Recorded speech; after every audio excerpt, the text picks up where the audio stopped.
بسم اللہ الرحمن الرحیم۔ آخرت میں مجرم اپنے چہروں سے پہچانے جائیں گے۔ فہرست موضوعات تفہیم القرآن، جلد پنجم، عنوان آخرت، صفحہ 264 265۔ اعوذ باللہ من الشیطان الرجیم، بسم اللہ الرحمن الرحیم۔ فَيَوْمَئِذٍ لَا يُسْأَلُ عَنْ ذَنبِهِ إِنسٌ وَلَا جَانٌ فَبِأَيِّ آلَاءِ رَبِّكُمَا تُكَذِّبَانِ يُعْرَفُ الْمُجْرِمُونَ بِسِيمَاهُمْ فَيُؤْخَذُ بِالنَّوَاصِي وَالْأَقْدَامِ۔ اس روز کسی انسان اور کسی جن سے اس کا گناہ پوچھنے کی ضرورت نہ ہوگی۔ پھر دیکھ لیا جائے گا کہ تم دونوں گروہ اپنے رب کے کن کن احسانات کا انکار کرتے ہو۔ مجرم وہاں اپنے چہروں سے پہچان لیے جائیں گے اور انہیں پیشانی کے بال اور پاؤں پکڑ پکڑ کر گھسیٹا جائے گا۔ فَيَوْمَئِذٍ لَا يُسْأَلُ عَنْ ذَنبِهِ إِنسٌ وَلَا جَانٌ۔ اس روز کسی انسان اور کسی جن سے اس کا گناہ پوچھنے کی ضرورت نہ ہوگی۔ اس کی تشریح آگے کا یہ فقرہ کر رہا ہے کہ مجرم وہاں اپنے چہروں سے پہچان لیے جائیں گے۔ مطلب یہ ہے کہ اس عظیم الشان مجمع میں جہاں تمام اولین و آخرین اکٹھے ہوں گے، یہ پوچھتے پھرنے کی ضرورت نہ ہوگی کہ کون کون لوگ مجرم ہیں۔ نہ کسی انسان یا جن سے یہ دریافت کرنے کی ضرورت پیش آئے گی کہ وہ مجرم ہے یا نہیں۔ مجرموں کے اترے ہوئے چہرے اور ان کی خوفزدہ آنکھیں اور ان کی گھبرائی ہوئی صورتیں اور ان کے چھوٹتے ہوئے پسینے خود ہی یہ راز فاش کر دینے کے لیے کافی ہوں گے کہ وہ مجرم ہیں۔ پولیس کے گھیرے میں اگر ایک ایسا مجمع آ جائے جس میں بے گناہ اور مجرم دونوں قسم کے لوگ ہوں، تو بے گناہوں کے چہرے کا اطمینان اور مجرموں کے چہروں کا اضطراب بیک نظر بتا دیتا ہے کہ اس مجمع میں مجرم کون ہے اور بے گناہ کون۔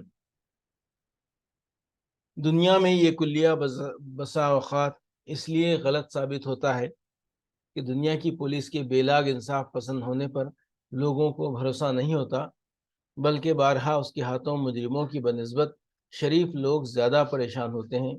اس لیے یہاں ممکن ہے کہ اس پولیس کے گھیرے میں آ کر شریف لوگ مجرموں سے بھی زیادہ خوف زدہ ہو جائیں، مگر آخرت میں جہاں ہر شریف آدمی کو اللہ تعالیٰ کے انصاف پر کامل اعتماد ہوگا، یہ گھبراہٹ صرف انہی لوگوں پر طاری ہوگی جن کے ضمیر خود اپنے مجرم ہونے سے آگاہ ہوں گے اور جنہیں میدان حشر میں پہنچتے ہی یقین ہو جائے گا کہ اب ان کی وہ شامت آ گئی ہے جسے ناممکن یا مشتبہ سمجھ کر وہ دنیا میں جرائم کرتے رہے تھے۔ فَبِأَيِّ آلَاءِ رَبِّكُمَا تُكَذِّبَانِ۔ پھر دیکھ لیا جائے گا کہ تم دونوں گروہ اپنے رب کے کن کن احسانات کا انکار کرتے ہو۔